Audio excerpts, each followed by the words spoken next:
Qual è l'idea?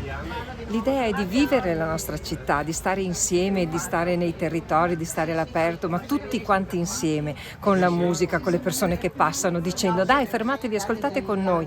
E questo è stato lo spirito di oggi. Secondo me questa è la cosa più bella. È vincente È questa idea. vincente.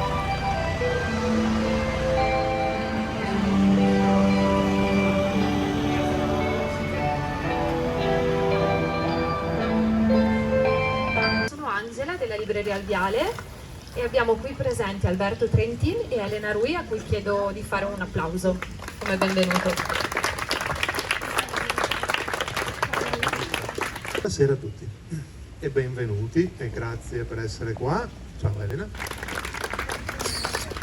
Di continuare a fare delle riflessioni sul sentimento amoroso, sulle sue incoerenze, sulle sue contraddizioni. E quindi è per questo insomma che sono approdata a questa forma che è un po' ibrida, perché è un'opera di finzione, ma è un'opera di finzione molto documentata, perché io ho inventato alcuni aspetti della vita quotidiana, ovviamente ho dovuto inventare dei dialoghi, dei pensieri, però c'è una base molto documentata per continuare a riflettere su degli argomenti che mi interessano da un punto di vista letterario, cioè le relazioni amorose, le relazioni familiari, ed è un po' quello che ho fatto anche nelle mie opere precedenti.